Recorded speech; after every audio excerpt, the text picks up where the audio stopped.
I love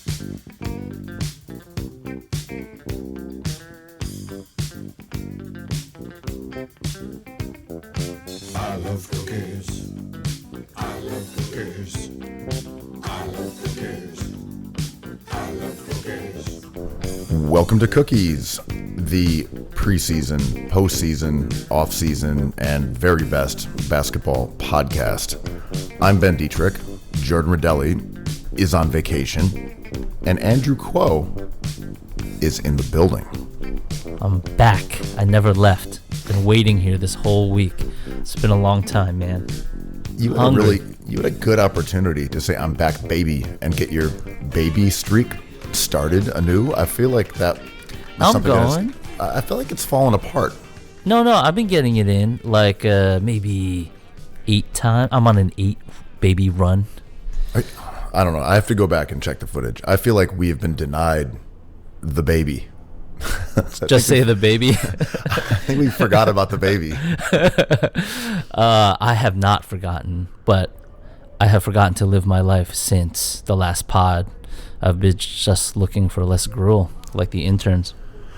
It's been a really empowering week for the interns.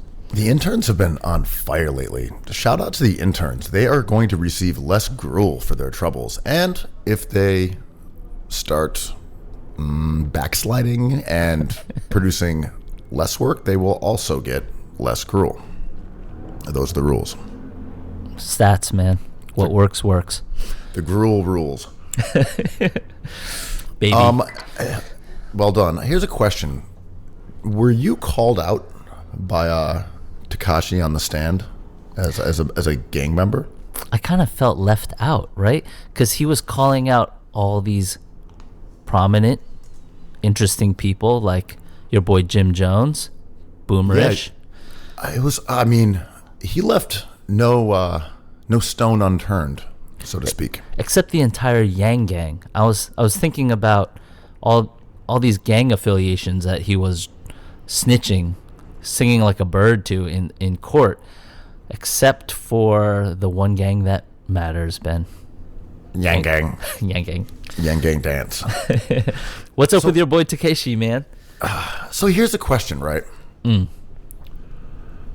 Everyone's talking about the same joke, like how will he go into witness relocation with a face full of 69 tattoos? Like we get all that. That is a discussion worth having. It's very good. But my thing here is he seems to almost be reveling in this. I don't know necessarily via, the excerpts, but it seems like he's just there, like offering information, like left and right. Like he's into this role as like gang snitch. Yeah, and he's not really giving up any information. So he claims he's trying to name names of the 9 Trey gangster bloods in New York, in Brooklyn, and it seems as almost it doesn't matter. Like we're all affiliated with like the Cookies gang, Jordan's part of the Cookies gang. There, I said it, It's like, what did he do? He's like, oh, he's on vacation still. And like, but, I think we're all on the same page with this whole incarceration penal system and the privatization of this process and how evil it is and how it locks people away for no reason, or not as much reason as we think. And you're right, he's reveling in this, and it's almost as if it's not only like him unloading on his conscience, but he strikes me as kind of sociopathic. And I bring up this whole system because it's unfair, but he seems like someone who like is destined to just live his life in this system.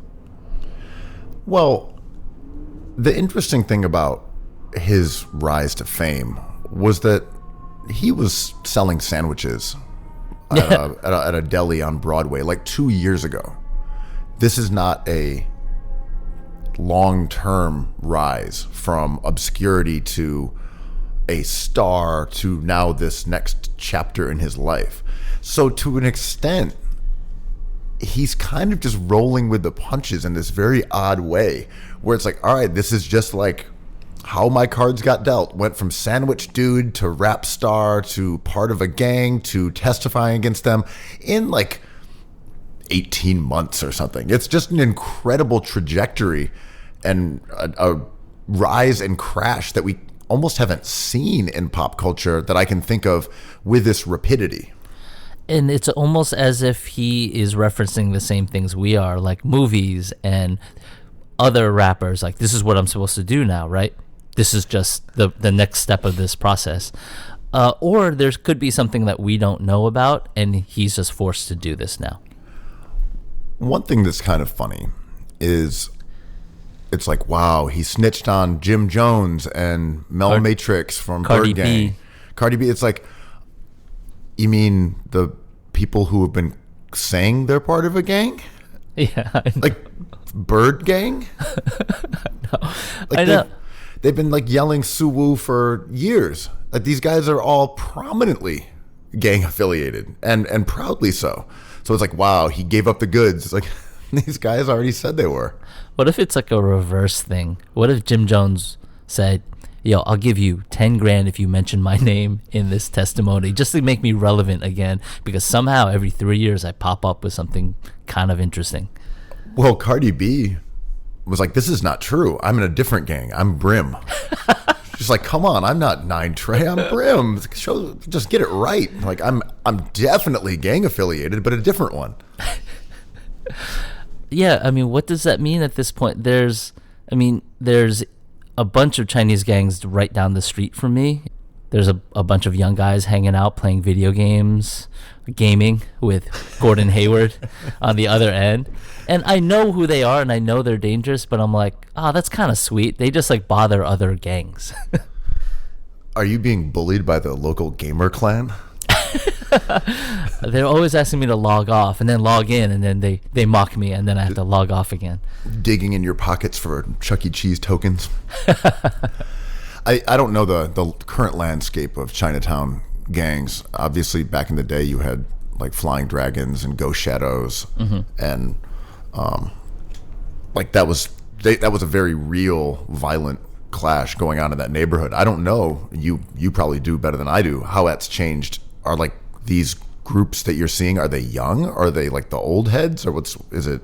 Not to say that I'm putting you on the stand here. They're our age and younger. But remember that scene in New Jack City on Doyer Street where they like get shot up by Uzis? Yes. But every movie that shoots in Chinatown is on Doyer Street. I know. Was there like a Doyer Street scene in Judgment Night? I don't even remember, but yes. Yeah, everyone. Like, we need a Chinatown scene. Okay, go to Doyer Street or like Moscow Street or whatever. But it's always Doyer Street because that little curve. The Irishman trailer from Doyer Street. Shout out to the procedure. Yeah, it's a beautiful street, man. And that and Van Cortlandt Alley, for some reason, people love those two streets. Yes, Van Cortlandt Alley, because New York City doesn't have alleys. I mean, but there's more than just Van Cortlandt, but it's a very nice alley, and it opens up to Canal Street, so it looks interesting. But if you walk a few blocks south, there's a bunch of alleys. They're just not as cool. Yeah, the alleys that are over there by Fong's, if you go beneath Canal and go down, are not as handsome alleys. Mm-hmm. And the Mud Club used to be right near Van Cortlandt Alley. That's right? I believe that's correct. God, can you imagine that alley in the 80s? I mean, I'm sure it was just packed. I'm sure it was just a party up in there. Can I do that once a pod now? That's pretty boomer. And then you head a few blocks the other direction, and you're being chased down Doyers Avenue by Uzis. Speaking of which, you don't hear the word "oop" as slang for Uzi these days.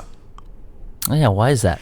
Is that because the term is not popular anymore, or are Uzis out of favor? Probably both.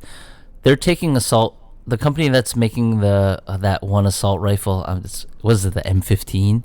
The AR-15? AR-15. They're stopping production of it, not because of social pressure, but no one's buying them anymore. There's no interest. They claim the market has been flooded. Maybe the Uzi market has been flooded, Ben. The UAP market. We're looking for a little Uzi vertical or something. I don't know. I wanted to use little Uzi in there. I just could not figure out a way. So I just bludgeoned it in. Man, his photo shoot for GQ looks amazing. He is the best. It's such a good photo shoot. That was why I was like, how can I just bring little Uzi in? He was like hanging out on a beer throne challenge in like a Greenpoint food town or something. Yeah, in front of a bunch of Oatly. Oh, I mean, it hits different, man. Like Planet Oat, fuck out of here. Just not on the same level. Just such a Uzi Vert fan, man. Not only him as a character, but his music is just the best. Uzi's great.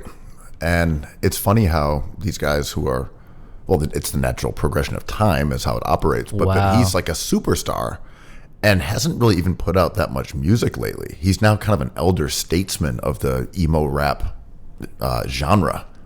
Yeah, and he retired for a bit, and there was that viral clip where a fan asked him if he would pay his college tuition debt off.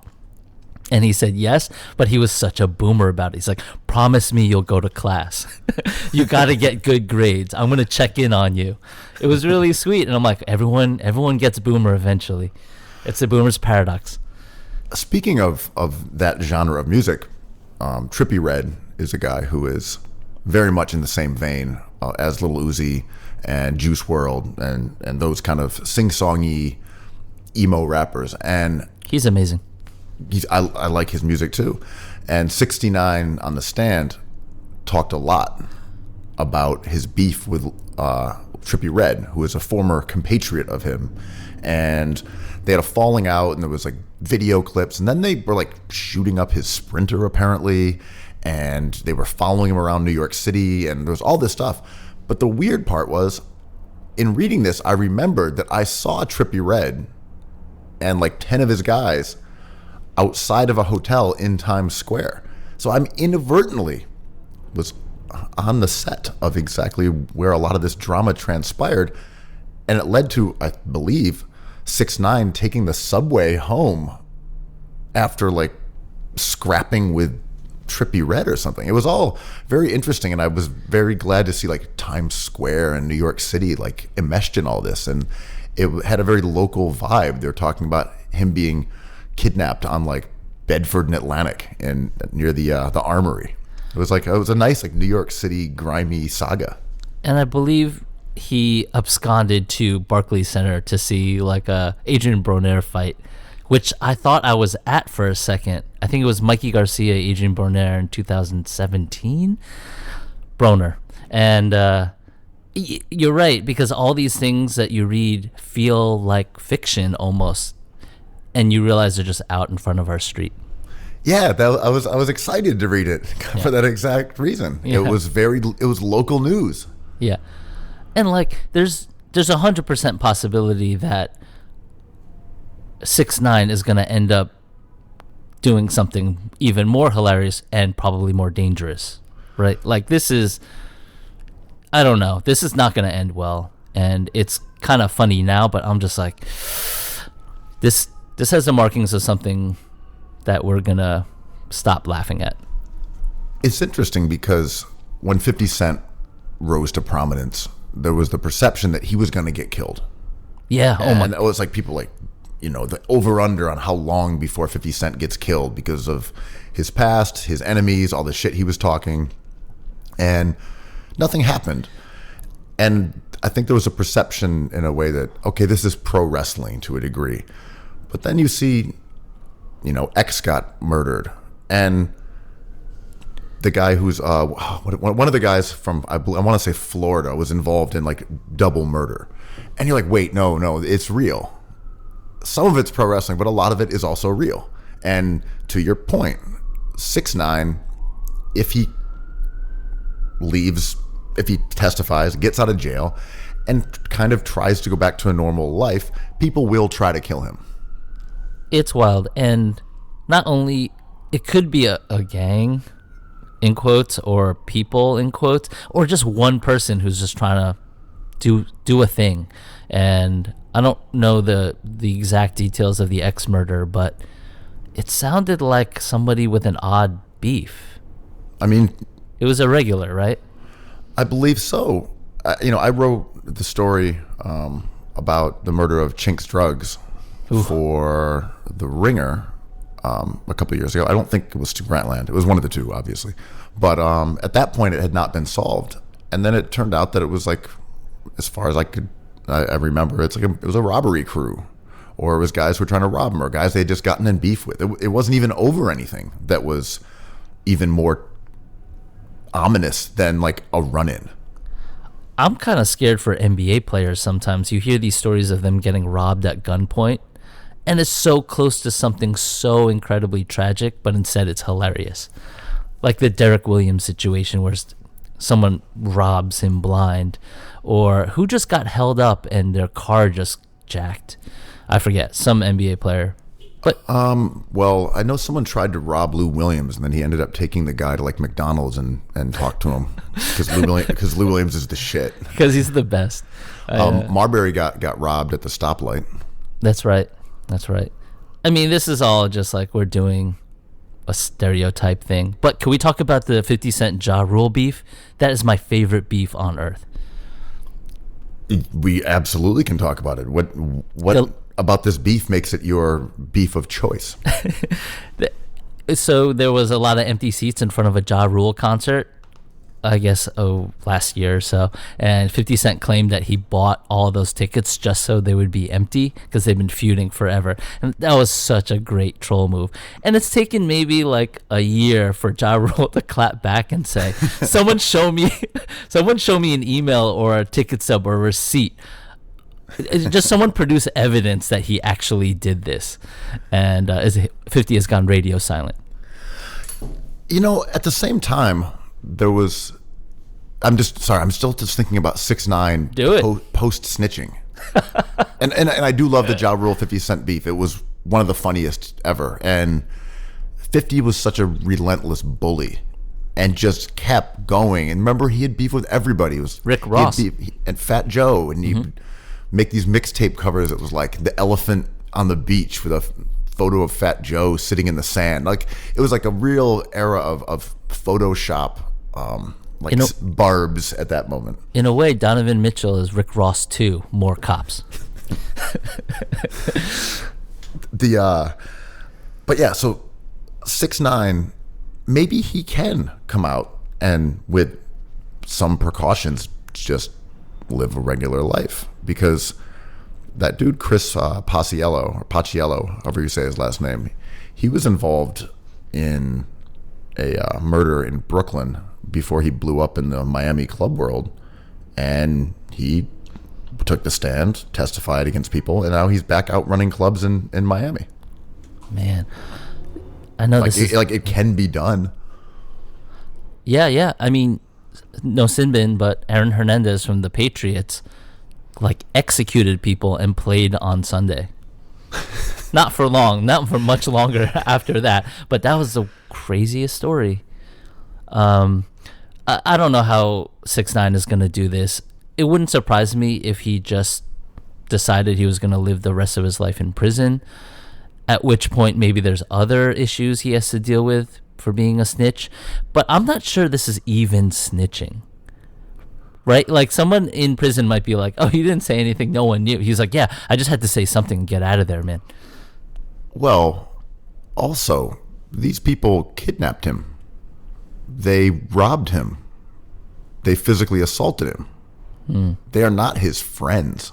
I mean, that's what he testified. That was what he said, that essentially the way he's portraying his role in this was that he got down with them for street credibility. They did bad stuff. And then when he tried to disassociate from them, they or took sides within like blood squabbles, then they began threatening his life and robbing from him physically and things like that. And the kidnapping that took place where they threw him like in the trunk of the car or whatever it was. We have such a long history of thinking about gangs that starts even before we were around, but the rehabilitation of someone like Ice Cube and Ice-T and the post Tupac, Biggie beef. I feel like we're in an era where this feels almost like, I mean, I don't know what a better word, but like play acting, but it's still serious. And it reminds me of that story that they base a Law and Order episode on, where some bar hopping club goer person in the Lower East Side gets a gun pulled on her, and she says, "What are you gonna do? Shoot me?" And they shoot her. Like, this was in the news, I believe. I remember the story. It was also part of the plot of that book, Lush Life, I want to say. Oh, yeah. And doesn't this remind you of that? Being like, oh, we've done this for generations, but you're doing it again. Oh, and this is actually really serious because crimes are being committed. But we've done this already. It feels like it's not actually happening because we've been through it for generations. I don't know the exact crimes that are being charged to 6ix9ine and what he's then trying to escape charges for. But to that point, who are the victims here? I don't know. Yeah, we don't know enough. And it's one of those things where we'll say, okay, so these guys are going to go to jail for doing these things and having some guns and like shooting at someone. And I'm not minimizing what their indiscretions are here, but at the same time, we can have the Sackler family be partially responsible for 400,000 deaths, and it's like, yeah, you're gonna have to give your money back. Yeah, it's like wild. Like the victims here, like other rappers who got like robbed or like someone who got like smacked up, and like 6ix9ine didn't actually really even do that much as far as I can even tell. Like there was violence, but it's wild that this is like, here are the guys that we're going to go after, and we're going to make national news and throw the wall of justice down upon them. And you're like, I mean, they're like doing some dumb shit. Like, I always felt like the word racketeering kind of took care of everything. Like, what did he do? He went away for racketeering. What does that mean? It's all that bad stuff. Yeah, and again, I'm not making any apologies for their malfeasance. It's just more how we compartmentalize what is worthy of like extreme punishment and putting someone on the stand to take down. It's like, have the guys from Purdue Pharmaceuticals been on a public stand? Yeah, they're going bankrupt, which is the least of, like, that's a very lenient punishment to declare bankruptcy. Right. Like, imagine if 6ix9ine could be like, all right. Yes, I was involved in ordering some shootings and that stuff, but what if I give back my record label advance? Can we just be square on this? Yeah, and this gets into the whole thing we discuss all the time is if we look for hypocrisy, we're just going to find more and more of it. It just is a never-ending, unfolding kind of search. And I feel like that's happening this week in the NBA, since we're an NBA podcast. Oh, yeah. That whole basketball thing that we're still a month away from. But, you know, we don't let Chris Paul take less money to play in Los Angeles with the Lakers because it kind of overrides the idea of parity and balance. But Mikhail Prokhorov just walks away with $2 billion after just 10 years of owning a team that he muffed. Like, that just seems unbalanced to me a little bit. How they're trying to levy these fines on players for discussing their futures together and maybe teaming up because it is somehow breaking this trust with the fans and the product of the NBA that we consume. And we don't care. I mean, I think I can speak for more than just me in saying it's really fun when players try to create the teams they want to see on the court. Well, before we launch into a full discussion of this, let's describe what happened a little bit here. So, due to the fact that last offseason in particular and other prior ones have had a lot of upheaval with star players going to big markets. This was something that was always feared but didn't really happen due to the fact that those franchises have generally been inept and stupid. But it has happened this last offseason. We saw a huge wave of talent going towards Los Angeles and New York. What's more, Brooklyn. Brooklyn. Unless you're talking about the god Julius Randle. I'm talking about the one franchise that's in the NBA that's in New York, the Nets, as well as Wayne Ellington, the prize of the relegated Knicks offseason. All 42 feet. But the real thing here is that this was devised mostly by the players, or at least that's the way that the boomers are interpreting player mobility right now. That this is the players deciding where they want to go. And there's definitely a inmates are running the asylum sort of style to their griping. So the NBA, in an attempt to change this dynamic without pinpointing that it's actually the players that they're infuriated at, are kind of eating themselves. They're proposing changes that will involve surveilling teams and looking at the communications between guys in the front office and putting up $10 million fines for tampering. So basically, their fines are being raised. They can take draft picks away from teams who are engaged in conduct detrimental to the NBA. That's a real punishment. They want to do annual random audits of 5 teams and a brief mandate that where cause exists, the league may undertake more in-depth investigations, and the requirement that top team officials save communications with agents for 1 year. So it's basically creating a surveillance state by the league on the league as a way to change behavior. But this may not pass because 23 of the 30 teams need to agree on it. Which owners are going to snitch and agree to this? Try to cross that union line. I think that's an interesting question, because is this going to put big markets and small markets totally at odds with each other in a way that we may not have really been aware of in the past? Like, how mad is Dan Gilbert? How mad is OKC? Is OKC, are they fucking furious at the Clippers? Are they mad enough to say, we want to proceed this way? Or is it like, man, these are just threats. Like, we're not really trying to have 5 teams audited yearly and shit like that. I think OKC as a franchise is on their best behavior because the transaction between Seattle and Oklahoma City had terrible optics, and they don't want to bring that up. You know what I mean? But so for example, if you're Boston and you're like, well, you took Horford and you knew that was going to happen, that Horford was going to leave, and you obviously agreed to this before the deadline. It's like, well, but you signed Kemba Walker on day one. So my thing is, there were a zillion signings on the first day of free agency. Obviously, there were discussions that happened before that from almost every team. So I don't really get who's going to point the finger in this situation to agree with these rules. I agree. I doubt this will ever come to pass as a real thing. They might levy this fine once on a fall guy, a team like Phoenix or even New York, like relegated and almost relegated.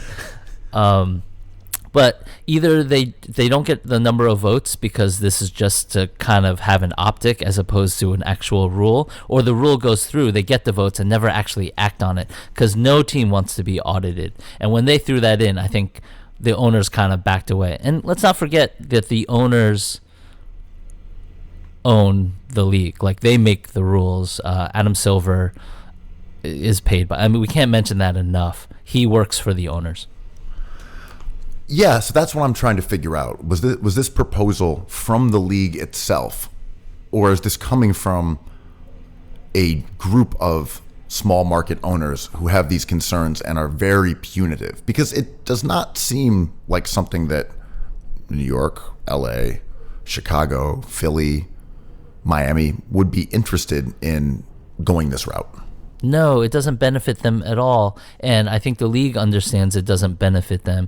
Even Michelle Roberts and the players union understand that this is why the NBA is fun.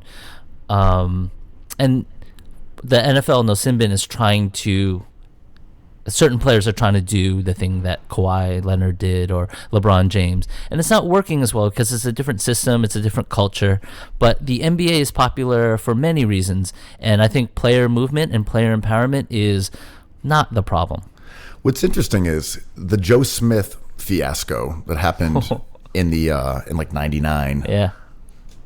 The Timberwolves tried to circumvent the salary cap with like a handshake under the table deal that was exposed, and David Stern brought down the sword of Damocles or whatever, some sort of large weapon.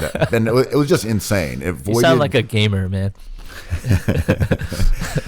He voided that contract as well as other ones, fined the team $3.5 million, but also took them away from their first round draft picks in 2001, 2002, 2003, 2004, and 2005.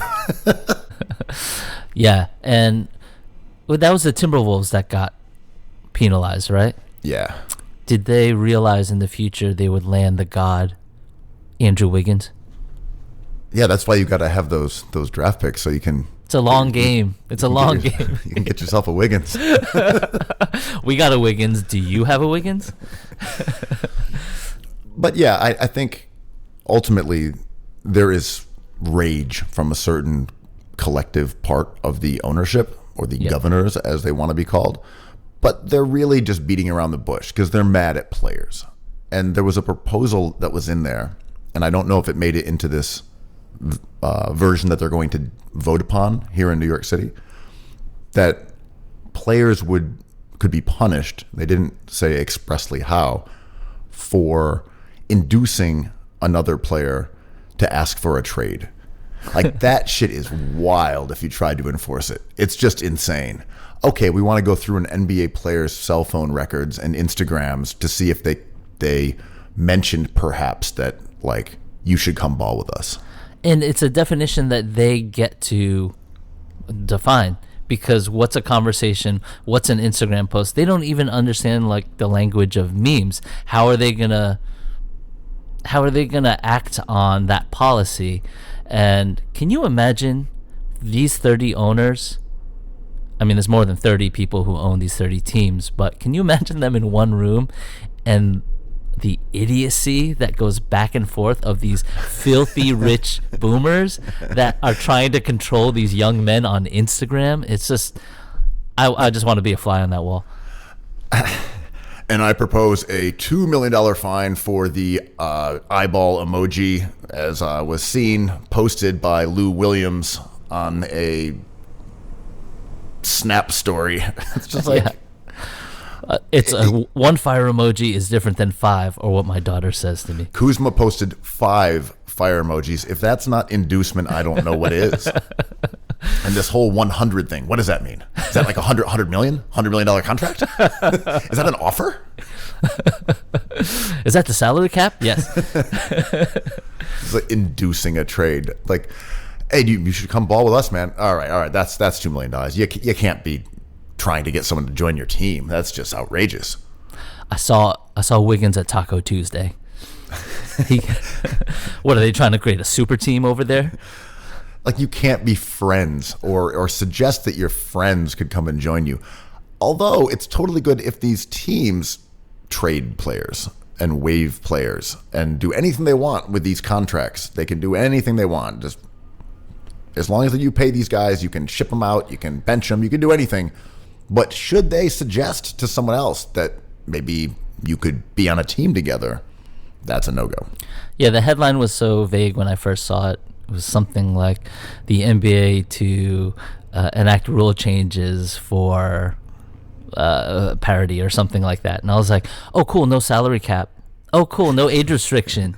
Oh, you're going to not let NBA players be friends. Wouldn't it be amazing if they got all these superstars in Team USA and treated them like racehorses where they weren't allowed to talk to each other. They had their own separate room, and just as the game started, you would just unleash them onto the court at the same time, and they're like, "Oh, Clay, you're here?" It's like, "Yo, Steph, I was hoping you'd be here. High five, buddy." It's like, no fraternizing. Like them sitting in the locker room with little shutters on. Yeah. just staring forwards into their VR headsets. It's like, I hope Karl Anthony Towns is here, man. I hope Cat's on the court when I get out there. Yes, there's Cat. It's like, oh no, it's a Plumlee. I'll never know which one. I would like a David Simon show about like the elite unit of NBA employees who are up on the phones. The wire too, more wires. All right, it looks like Draymond has logged on to Instagram. Yep. Okay. Yeah, he's sending a DM. Ignore that one. Okay. Ooh, it appears that he is now adding D'Angelo Russell as a friend, close friend. Lou Williams is in the club, and so is Tafo Sebalosha. But are they standing next to each other? Surveillance state. It's great. It's challenging to observe. I do like the idea of this den of wealthy snakes turning upon each other and like, yeah, you took away my star player who wanted to go somewhere else. Cool. You'll like it when we audit your team, when we go through all of your records and expose your mistresses. Shouldn't they prevent owners from talking to each other?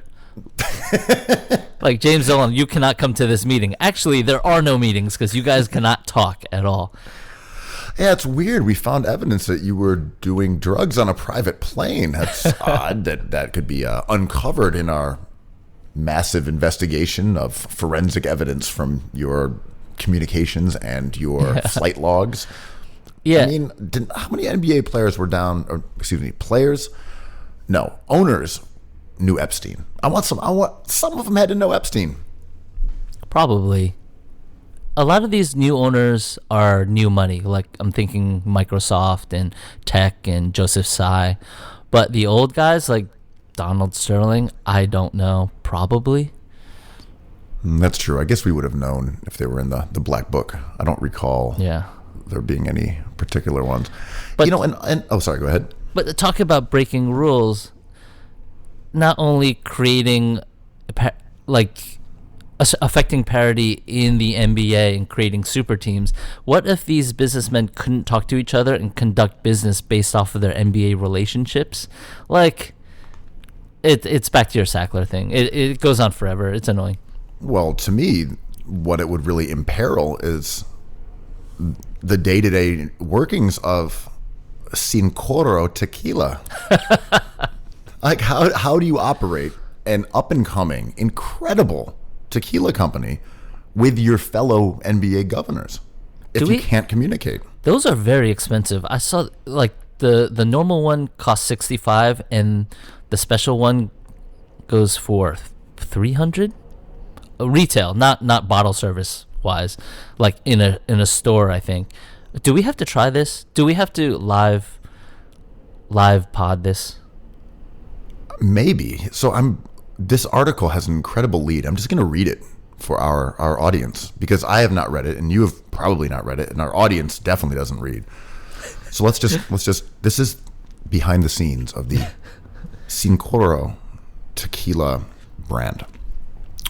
Michael Jordan's table wasn't ready and it wouldn't be available for another 40 minutes. It was a hot summer night in 2016 at Pascal Jones, the trendy pizza joint frequented by Jay-Z and near San Beyonce. Gennaro, your favorite spot. I am festive. In Manhattan's Nolita neighborhood, and the billionaire Charlotte Hornets owner was about to have dinner with a few colleagues. Jeannie Buss, Wes Edens, Wick Grousbeck. Fuck kind of name is Wick Grousbeck. Name. Oh, you know Wick, right? Wick Grousbeck. Yeah. So anyway, they didn't know each other, and they were eating pizza and said, like, let's make a tequila company. That's apparently the story. It's really. And it was MJ who really spearheaded this because he likes tequila. Are we at tequila saturation? Because Kloondog put out his with Cindy Crawford's husband, and that was a hit, and they sold it for a ton of money. Like $1 billion for Casamigos. Yeah, which is more controversial than I thought. I thought it was reasonably delicious and nice, but when I bring it up to a lot of people, they hate it. I'm not a tequila drinker. I have no real opinions on tequila. I like tequila, but it's not my favorite. People are drinking mezcal a lot now. It's just way too stinky for me, but whatever. What a boomer. Hey, man, I've been drinking.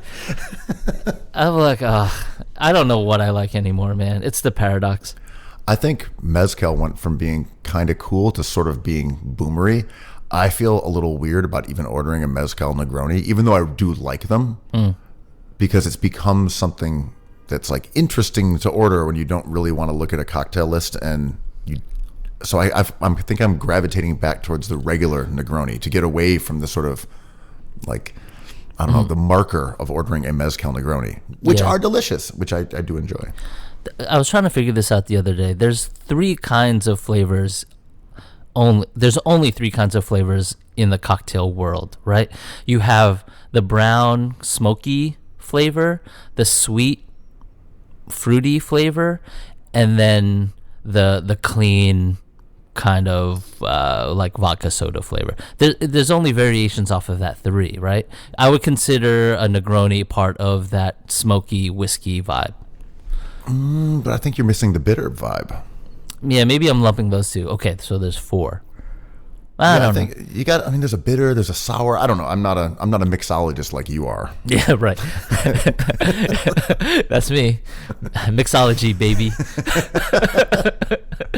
No, but you look at a menu, and I enjoy like one cocktail as like my entire night.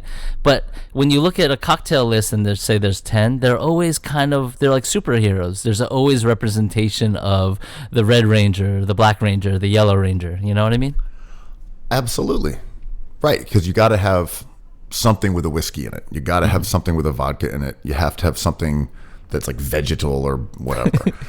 But I like discussing mixology with a nice cigar, watching some videos of Travels Called. Watching a documentary about Michael Jordan. Dude, mixology. Yeah, but to your point, Tequila Company feels old news. I mean, wasn't Turtle doing that shit? Who is somehow relevant on Power. He lost a ton of weight, man. It's Mini Turtle now. He's still courtside at Knicks games, and sometimes I hear him on in the Knicks podcast world, and I don't even know if I liked Entourage. I don't think I did. I surely watched it. But man, his Knicks takes are very. He doesn't. Kuo, say it. What are they? Tell me about his takes. He does not let his freak flag fly. He is not listening to Bauhaus near the Holland Tunnel. Closest, a 5-minute cab ride away from a relegated state called New Jersey. Does he think the Knicks wanted enough?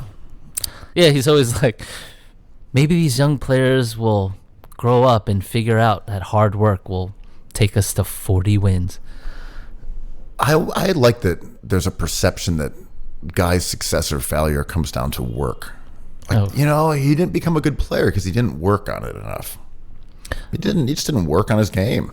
I'm so annoying around my friend circle because my new thing is to stop working because of that stupid conversation that we had a couple pods ago about range. And if you're not shooting free throws well, like, stop shooting free throws that way.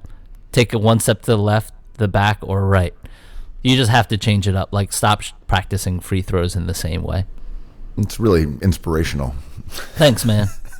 Stop working, man. Just do something different, man. Yeah, seriously. I believe in this theory as well because it avoids work. We can't all be on vacation like Jordan Redaelli. But can we? I'm advocating for it. That's what I'm saying. I like this world of yours. It almost aligns with a universal basic income policy. Oddly. What would you do with $1,000 a month? Permanent vacation. You can't afford a permanent vacation that way. I don't know. Then we've got to raise the universal basic income. But aren't you a Bernie fan? Like, isn't this socialism at its best? No, socialism at its best would have a lot more. But the vacation part, that'd be great. I'm into that as a dyed in the red socialist. Most of my stoner friends love Bernie Sanders. I mean, the guy blusters. I love a good bluster. You do love a bluster. He got punched out by a punching bag. Yeah, but like, who amongst us has not been knocked unconscious by a speed bag? I have been owned by a speed bag before. Like we're gonna pretend that doesn't happen the first time you hit a speed bag. It just happens to bounce back a lot faster than you think. I remember the first time I hit a speed bag. I was owned by it. But I mean, I think the interesting part about the tampering discussion there, and it ties in with player autonomy, and that's a big discussion that we always have, that the players run this league, and that's kind of where we're talking about even this political like leaning, whether it's like socialism or who owns this sport, who owns this country, who gets the slice of the pie. And the NBA owners are rebelling in the same way that we see sort of the centrism and the forces that be in America. It's the same thing. They're like, how do we change the rules in a way that will prevent the players and their agents, but really the players, from running basketball? And the thing is, I don't think they can. Yeah, and not to paraphrase my favorite Democratic presidential candidate, but you should all get $1,000. No, exactly. Send them to jail, and we'll figure it out later. I'll apologize eventually. I say imprison them all and let me sort it out. And I'll grow as a human and eventually come around. Everyone changes their mind, Ben. Lock everyone up until we get this sorted. Yeah, lock them up and sort them out later. Incarceration for all. Yeah. It'll trickle up. But yeah, I think where I was going with this is like, we have to incentivize these players to want to stay in Cleveland and Oklahoma City and Florida and Miami and Orlando. And the way to do that, in my opinion, would be to pay them 5 times as much money and give them shorter contracts and create good teams around them and get rid of the salary cap. So a player like Paul George is making much more money, and Sam Presti can actually make moves to protect his investment in Paul George. Part of this is that basketball is a highly competitive, dog-eat-dog, binary endeavor. You win or you lose. One team ends up the biggest loser of all, and everyone else ends up varying degrees losers beneath them. And that's just the way there has to be losses. Right, exactly. So if you're an owner, I can understand when they're like, well, if we're not the best or really good, if we're not in the upper 10% of the league, then we risk our guys leaving. And we're Toronto. We won a fucking championship and our guy left. Like, how do we square this? How can we create a situation where a team that is competitive and really good doesn't risk losing their players? And I can understand that. But it's also because they are confronting their own mortality as the decision makers. And it's interesting that they did this to themselves. If they wanted players to stay around forever, they could have left those 10-year contracts. They were signing guys like Glenn Robinson and Kevin Garnett to decade-long deals. But they didn't want to do it. They didn't want to risk paying money to players who weren't contributing. They didn't want guaranteed money. But you're not going to get the NFL shit where you can just cut people. Yeah. You can't have that in basketball because NFL is pure savagery. And not to interject, but do you think a player would sign an 11-year deal like Garnett did? I think it was 11.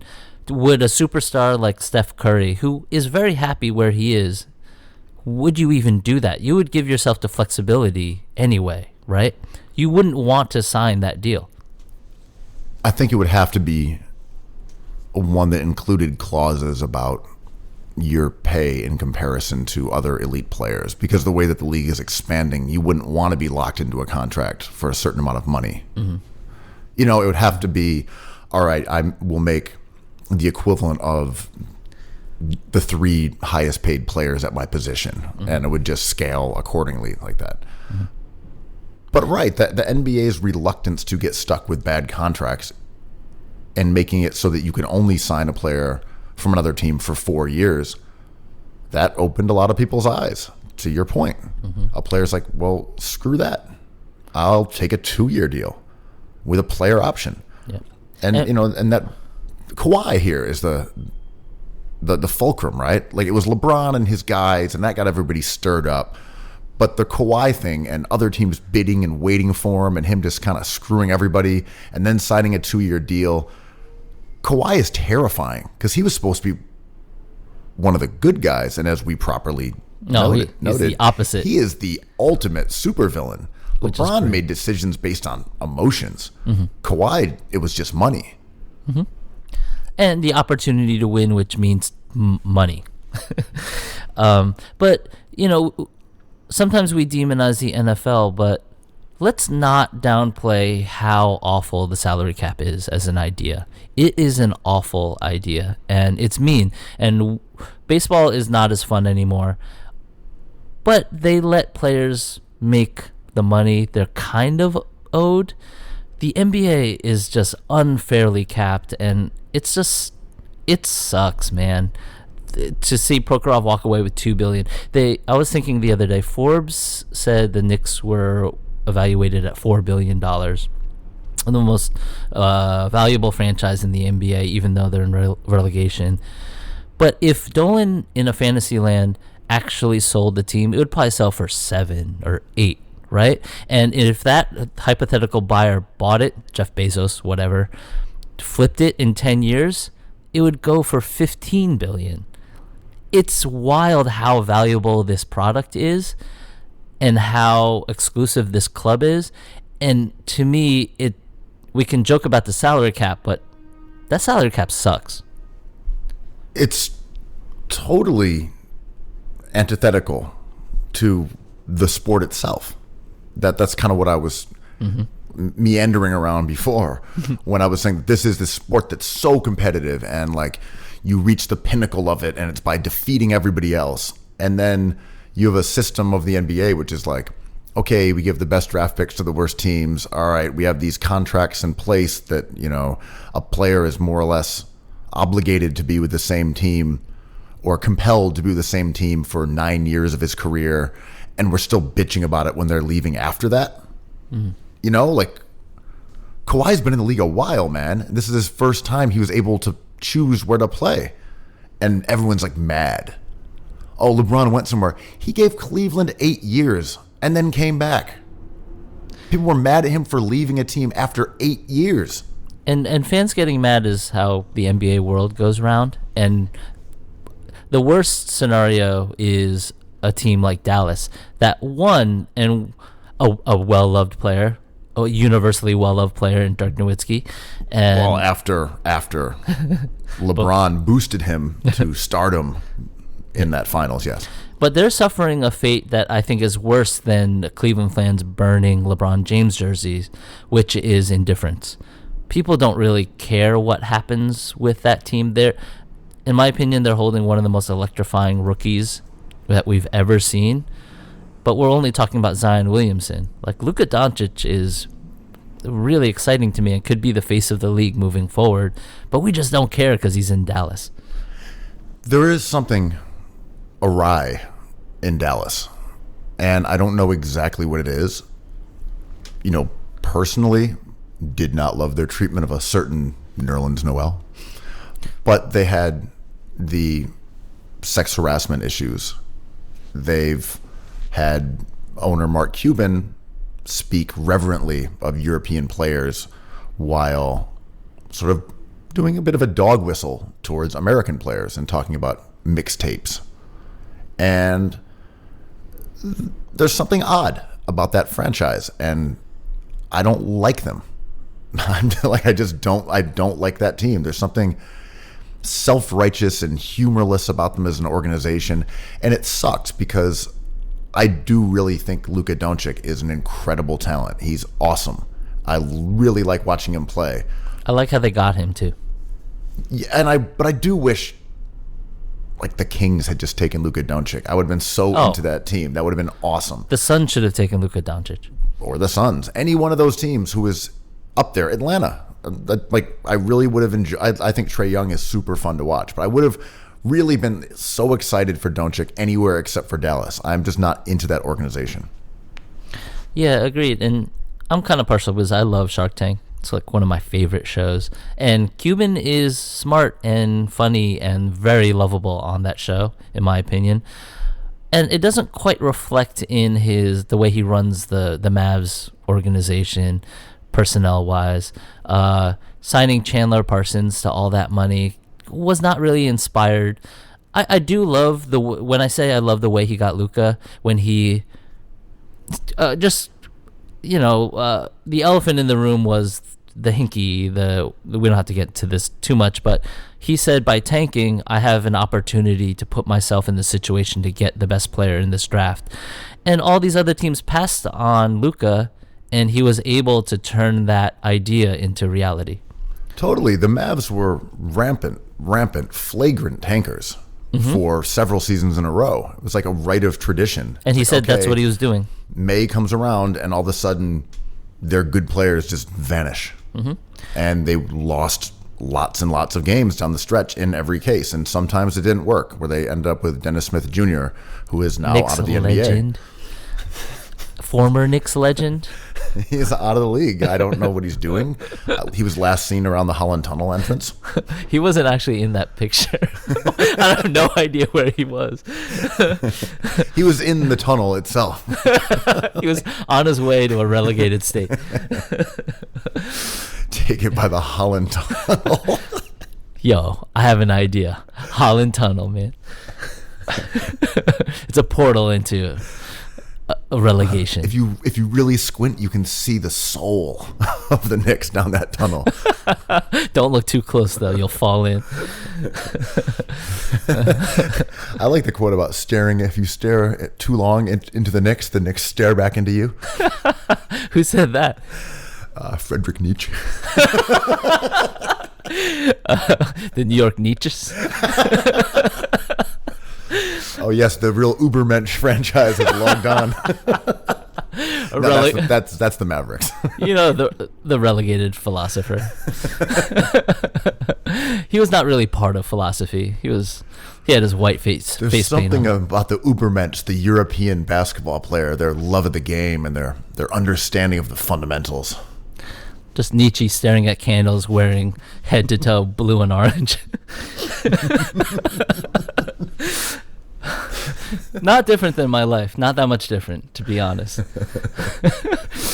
But I like that Cuban came out not only and admitted that he was tanking, but also said, just change the rule. Like, I'm doing this thing, you have to change this rule, but I'm going to do it until you change the rule. Yeah, and you know, in kind of comparison, Morey and the Rockets have been competitive every single year, and he has also been very anti-tanking and said that rules need to be changed and acknowledged that that is the smartest route to go about doing things. But because he's not doing it, he can be very vocal in saying, oh, the rules need to be changed. But we saw Hinkie come from that organization, and they had clearly discussed this and talked about it, and it was their guiding philosophy that Hinkie enacted, while Morey has a sort of, whether it's from ownership or just his own philosophy, they just have not tanked, and they're always a competitive good team.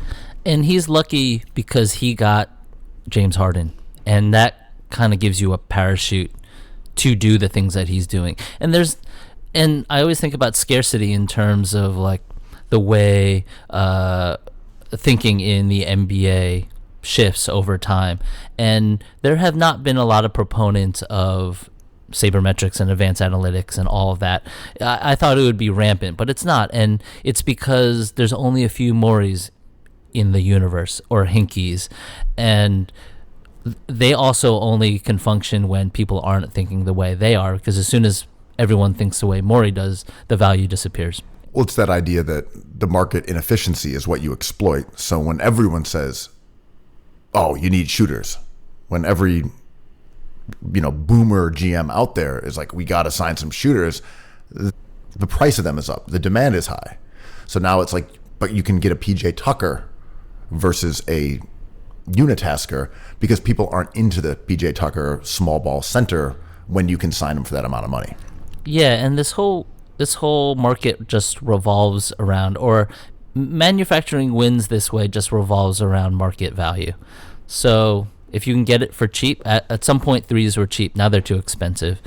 Now right, you're paying Wayne Ellington a couple $1 million a year when he's someone who is like a league minimum player. Yeah, don't buy Uber now. The money has already been made in Uber when they went public.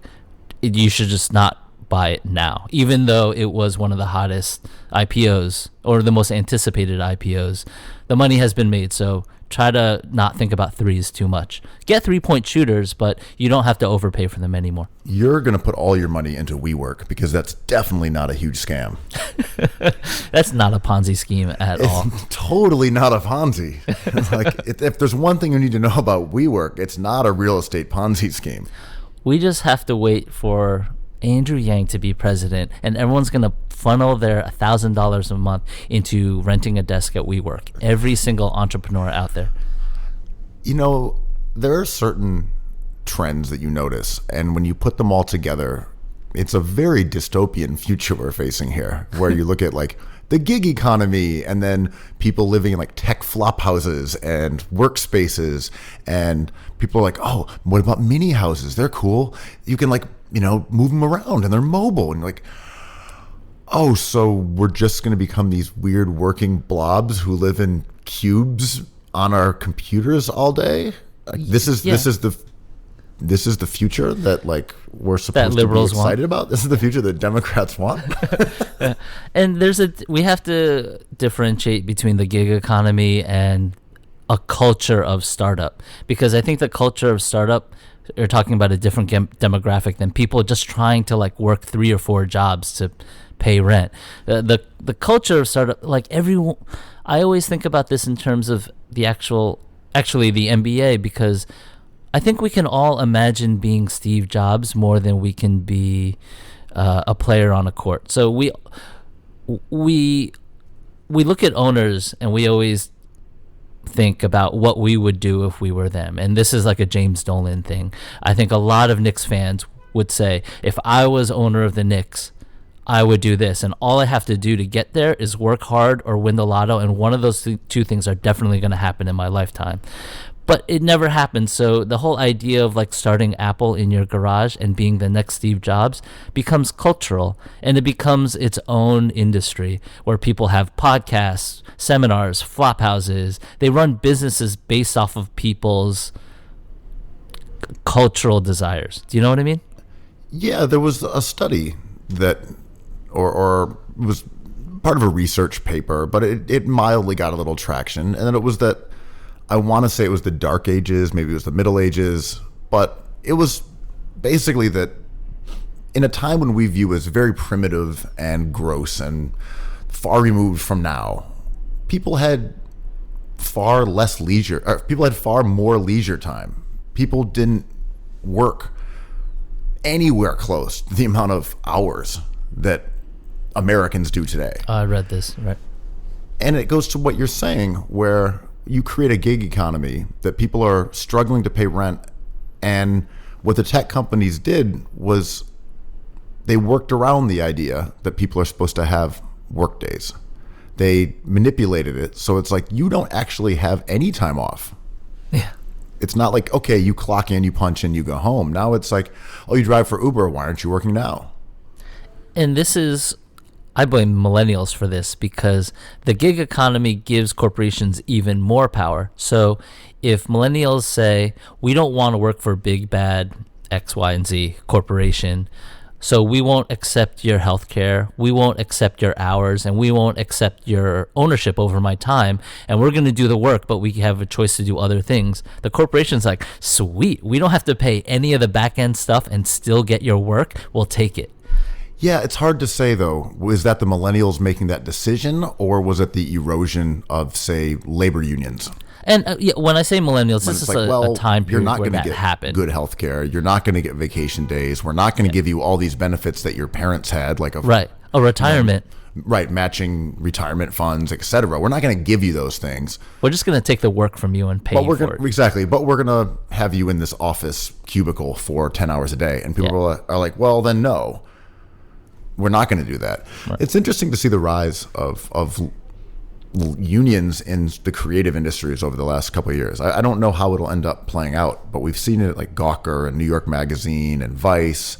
I forget where else. Like Ringer. The Ringer, yeah. So there is a renewed interest in having unions for the protection of workers, and that's certainly different from sort of the Gen X, which under Reagan onward sort of viewed unions just as Jimmy Hoffa beneath Giant Stadium rotting. Or, that it was corrupt and lazy and that they were harboring organized crime, etc. And now it's like, no, it's a bunch of like nice people on Twitter who write stories about, about rounders. And I'm not even demonizing this whole, like the way things have gone, because it was predictable. And it's sort of we always talk about this, when Bill James wrote the Baseball Prospectus and started a whole culture of looking into things with a different lens. I think business people also did that and looked at the ways they could stay profitable. And they're not trying to be heartless, maybe, but they're trying to be businessmen. And if the rule hasn't changed, they would take advantage of the rule 10 out of 10 times and look for morality and grace elsewhere in life. You know what I mean? Well, without going down the full anarcho-communist route, if you do look at especially companies that went public, you can see the deterioration of workplace rights, generally the quality of the product, etc. Because now it goes from being a company that someone owns and has pride in to a money-making device. And of course they are money-making devices, otherwise they would cease to exist. But there is a difference, I believe, to say airlines, that when they are publicly owned and they have a board of directors and it's all about profit margin, the seats get more narrow. They stop, checking multiple bags. They start charging food a la carte, and we see like the product become worse because they're pinching it just to make a little bit more profit on every single trip. I mean, Whole Foods was not my favorite place to begin with, but when Amazon took over, it made the experience even worse. And I know a company like Trader Joe's has a different philosophy with the way they run their business, and that works too. Both are, I think, working. But a thing I do appreciate with Amazon is they're not even pretending. They're not telling you something that they're not trying to do. When you walk in and you see all those delivery carts, all those... I swear like half the people in there, if I go into Whole Foods during the day, are fulfillment. They are in there with their lists and their phones, and they're going through and they're picking things off the shelves and taking photos of them and stuff. And not for nothing, all those people have jobs and they're busy, and it's a full-time thing. I think Breakaway has a contract with them in New York, which I used to use, not to date myself, to deliver like CD-ROMs uptown. Some guy with a bicycle would show up in front of my door. I would hand them a CD-ROM and they would ride their bicycle to 42nd Street. Cosmo.com over here. I loved Cosmo so much. Did they just deliver ice cream? No, they had everything. Towards the end, they were selling CDs, electronic equipment. You can buy like video game consoles from them. It was a full on Amazon model. A little ahead of their time there. Cosmo was completely ahead of their time, and no one's been able to monetize it since. It just doesn't exist as a service. But Amazon in the city kind of is that, right? They have 1-day delivery now. Cosmo was like within the hour. Yeah, for some reason I thought it was just ice cream, but maybe it started with ice cream and then. Wait, what do you mean just morphed. Ice cream? I thought they delivered ice cream. I thought that was their business. I thought it was like an ice cream You could. selling system. They had a supermarket, but ice cream was towards the end. Cosmo, for me, did it start with media first? There's that great documentary called Startup all about Cosmo, where he had all the momentum going into the tech age, and he ended up in that documentary just sleeping in his car, like shaving in his rearview mirror. So I just went to Cosmo.com online, and it exists. Does it? It says Cosmo.com, Warehouse Club 2.0. Cosmo is reinventing the warehouse club. Less expensive than a trip to the store. Delivered in 2 hours. Wow. I wonder if we should use it. You're anti-middleman, though. I hate the middleman. But not middlemen. They're all different. I don't know. I put in just a random address here in New York, and it says, "We are sorry we don't deliver in your area yet." Like, if you're not delivering in New York, you're really not trying. It's just one person administrator, Cosmo, like checking it. Like you know Cosmo, right? Yeah. You've been to his website. I imagine. Yeah, he's out right now. He's running some ice cream up the block, but he should be back within like 2 hours. I immediately think of that Seinfeld episode where Kramer starts his talk show. It's like, oh, we have a customer. Everyone, it's Cookies Hoops. Welcome. We cannot provide services to you. It's basically what our podcast is in a nutshell. Us rambling incoherently about movies and RIP Movie Pass, by the way. If Jordan was here and not on vacation, we could get a proper send-off for the now defunct movie watching application. It's true. I've been watching tons of movies. I've been trying to watch a movie every month in the theater. You got to do something. I got to get out of my house somehow. I'm just waiting to pod 24/7. I gotta say, the last time I was frequently going to the theater was Movie Pass. The idea worked. It got me to the theater. I would purchase popcorn sometimes when I wasn't smuggling peanut M&Ms in my britches. I like how they don't even check anymore.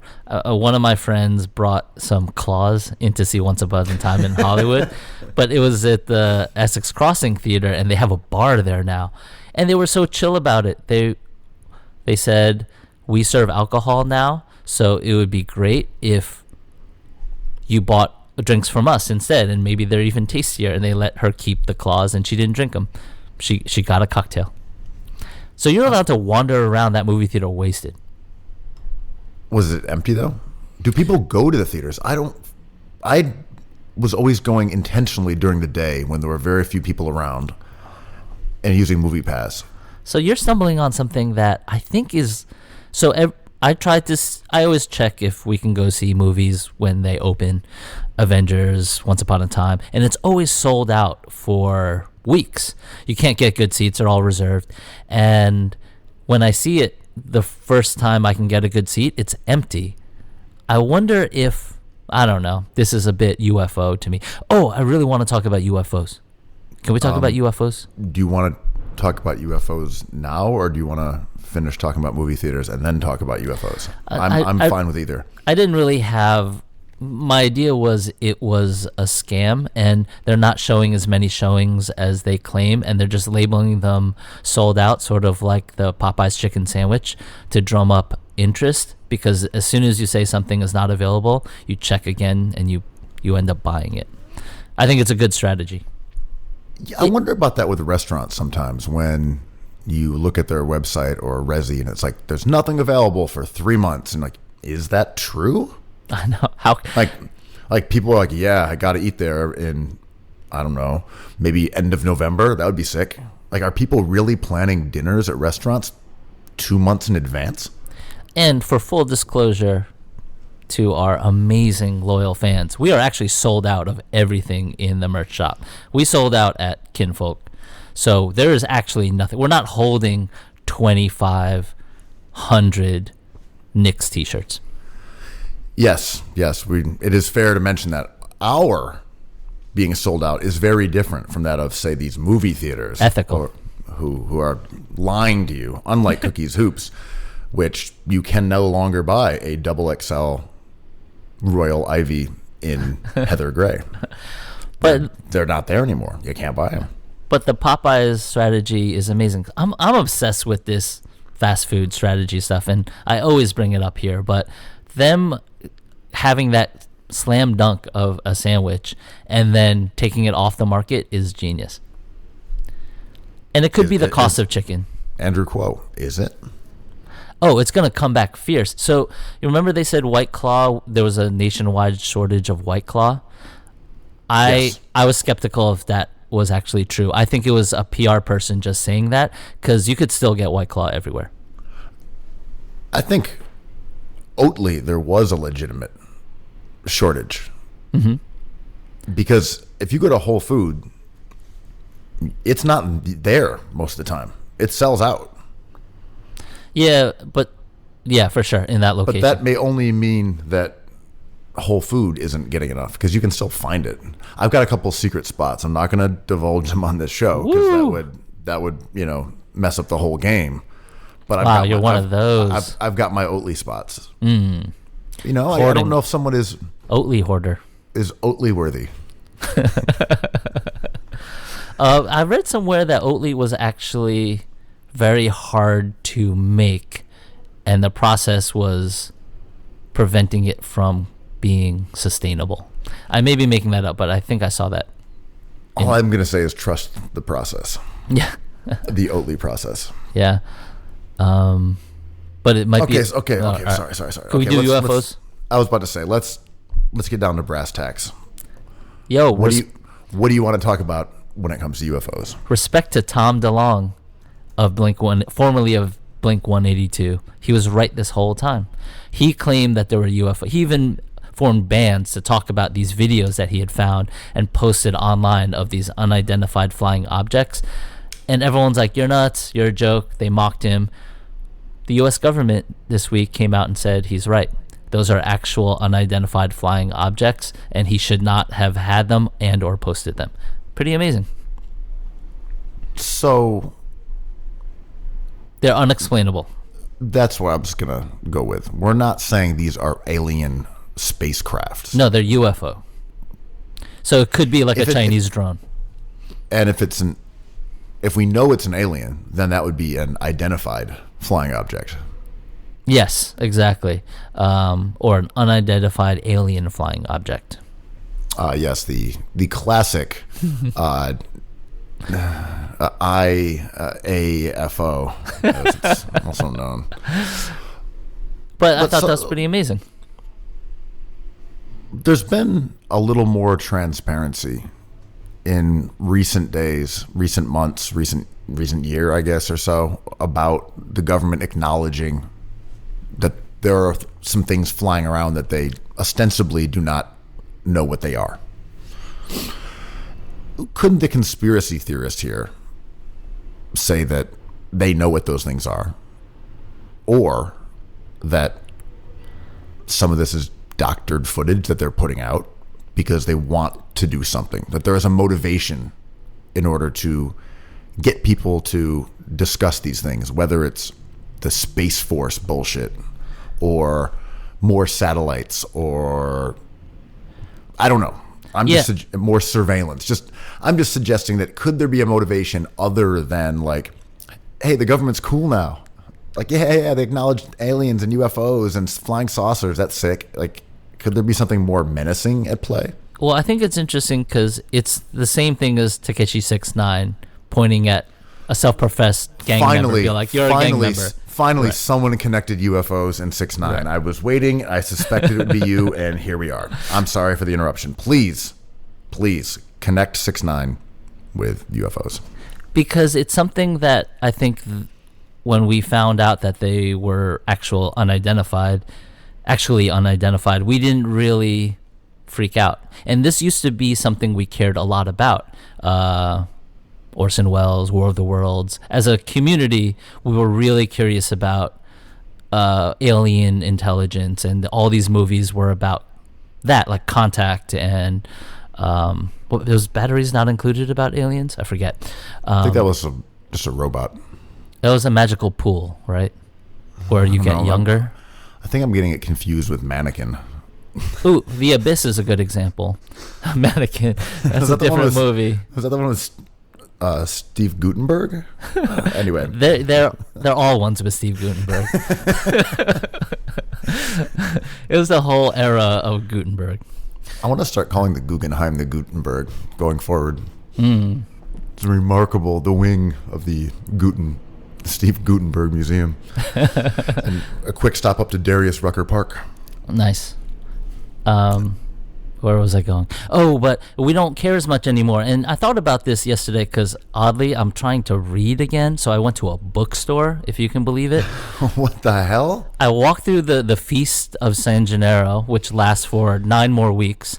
I didn't see you or our friend Jeanette Hayes. You were nowhere to be found, and I was shocked. That's bullshit. I was there. I was feasting. I had a cannoli under each armpit. A sausage of some sort. I was buying novelty T-shirts, maybe some socks. Maybe a green alien, a daiquiri mug that lit up. Oh, my head was embedded in a funnel cake, so you might not actually have recognized me. Nice. So, yeah, I went to the bookstore, and I saw the Mueller report. And for some reason, it didn't occur to me that they published it for sale. I thought people just downloaded it as a PDF, and if you cared about it, you read it on your computer. But it's an actual physical book that you can buy. And it's odd how we cared so much about that, and we decided we just didn't care about it at all anymore. It just wasn't interesting. Can you imagine just sitting in the park, flipping through the Mueller report and like loudly like slapping your knee or exclaiming things? Yeah. And who would want to read the Mueller report? And I think there was a candidate in the last debate that accused other candidates for not reading the whole report, or maybe voters for not. And I'm like, why would you ever do that? That thing like died on the vine. Honestly, man, if I was on that stage, I would accuse everyone repeatly of not reading it, because none of them did. And I definitely would not have read it myself. Someone told me about it.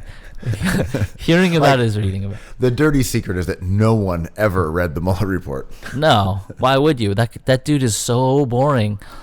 If you open that book up, like literally 90% of it are just blank pages in the middle. He's talking about being a grill master and sriracha. This is not engaging. You can just go to Cookies Hoops for that. You crack it open and you can like store golf balls inside it. It opens up to be a putting green. Yeah, it's plush. What is this? It's a putting green. I could put this in my man cave. But dude, Mueller is coming. But it's those things that we care so much about, and for one reason or another we cease to care. And to me, that is alien life form communication. Like, there's no more movies about it. I really love that movie. Now I forgot what it's called, about the language and the aliens come down and they write hieroglyphics and the whole movie. Yeah. Like, yes. The guy who did Arrival. Sicario. Yeah, Arrival. The Sicario guy. Who didn't direct Sicarios 2. More Sicarios. More Sicarios.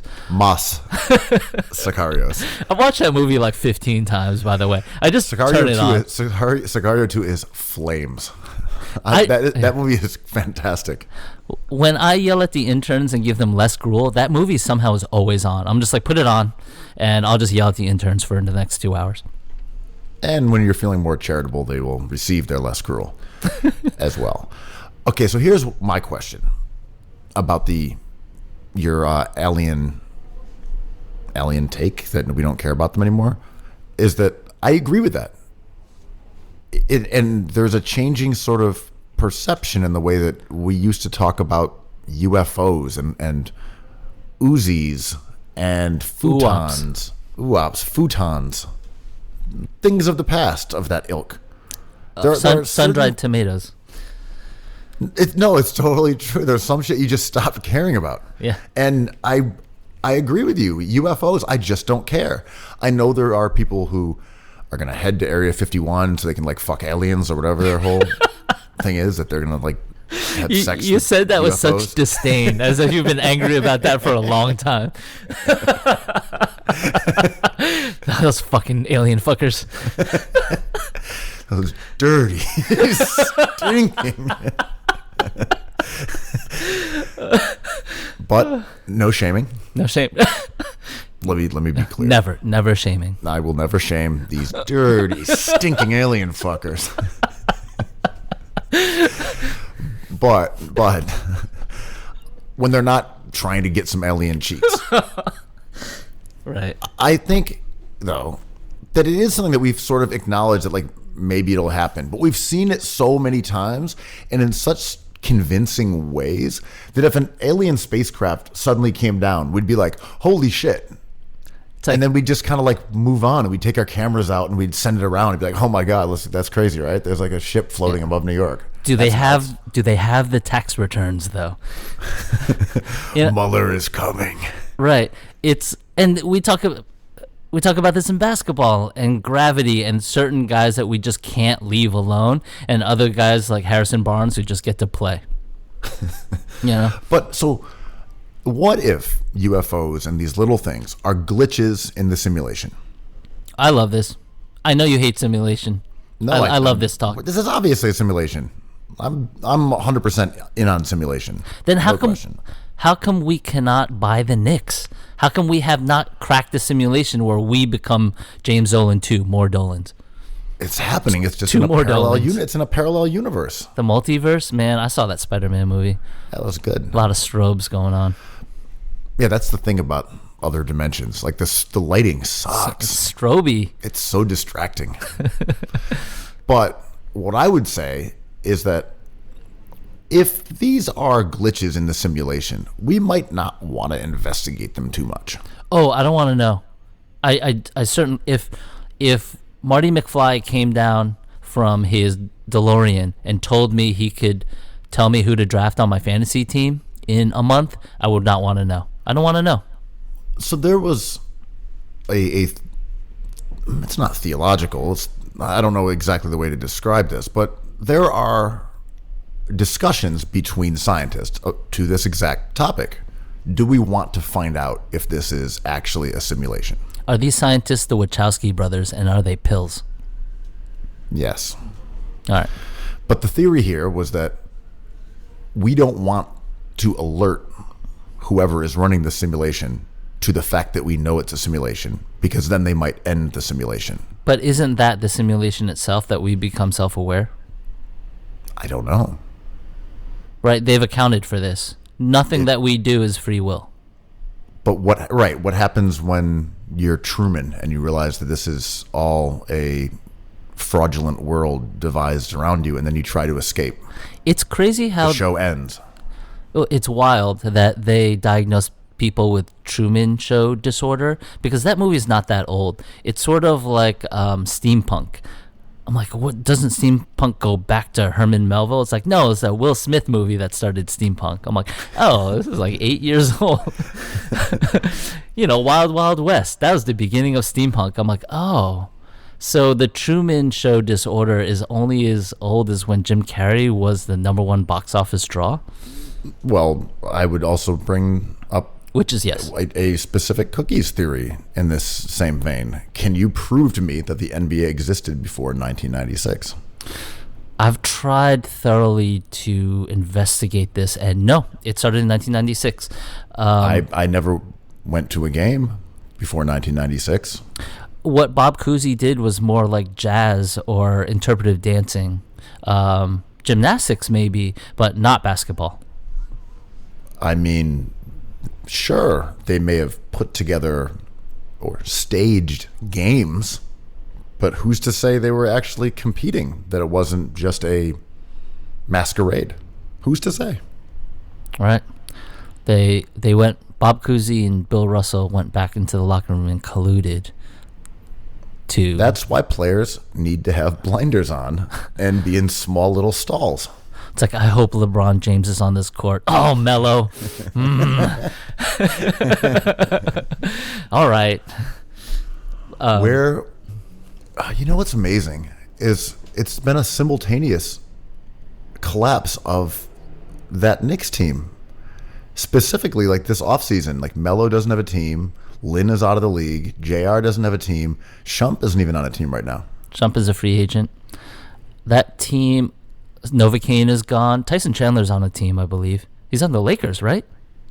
Who did he sign with? Rockets? No, they got Tyson. Hey, that Knicks team was erased from the simulation, man. Yeah, maybe in 1996 they were already. Ewing was already like 73 years old. Yeah, I don't know. I mean, was the NBA anything other than just an ad for Cincoro tequila? Jinko jeans. Was it ever anything than a group of tequila barons banding together to sell us with their agave products? Yeah, in 10 years, it's going to be a bunch of tequila brands competing against each other for our loyalty only. This is my friend Wick. It's spelled W-Y-C. Don't pronounce it like John Wick. Yo, I saw that the other night. John Wick 3. 3 more Wicks. That's some boomer shit. It was not that good, but it was cool to see him running around Doyer Street again, man. Doyer Street is in every single movie. Prove me wrong. It's in every movie. I've told the story of running into Keanu by Broadway with like blood and crap all over his face and kind of staring at this dude, and I'm like, that's Keanu Reeves covered with garbage? Yeah. And then realizing that it was for the movie. That was a real exciting moment for me as a John Wick super fan. Yeah, but now you've moved away from that neighborhood for brighter pastures. Thank God. Less violence. Full of dirty actors. Less horse violence. Alien fuckers left and right. Yeah. Well, we're about 30 days from the season, Kuo. Can't wait. We're going to start potting every single day, breaking down every single day. So we're going to start out with the 29 teams of the NBA. This is the Hornets episode. It's an hour and 45 minutes about the Hornets. We'll be going through all 29 teams, so one at a time. Brought to you by Cincoro. How to party like an NBA governor. We have to try that, and it's going to be disappointing 20 seconds into it. Okay, let's do it. Let's find some. Is it available? Can you buy it? That's a good question. I assume so because it's been released, right? Wasn't that the photo? Oh yeah, and that backstory about its origins. I mildly looked at it while you were talking. Mm. You know, I totally blanked out while you were going off on some rant about something, and it looks like the origin story is that these 5 owners were at a table and the conversation turned towards how hard it was to get a good drinking tequila. This Clune Dog one just isn't cutting it. I mean, and that story was exactly the same. Like, some friends were talking about tequila and came up with the idea that they should start one. Like, well, that is a fascinating. Now, please regale us with that tale of its origin. That's very interesting. And because you were at a beach house and you were with your friends, you called it Casamigos. Yeah, incredible. Some friends were together in a jet plane over the clouds and saw this unidentified flying thing, and that's just how the story unfolds. That's a far better story. It is. Well, we were all, fingered as gang members by 6ix9ine and realized that we also loved a nice, smooth drinking lager. What if at the end of his testimony he just said, it was about the friends we made along the way? He definitely thinks he's in the simulation, and he definitely has Truman syndrome. He is running the simulation, man. 6ix9ine's world. We're just potting in it. That's right. Cookies. Cookies.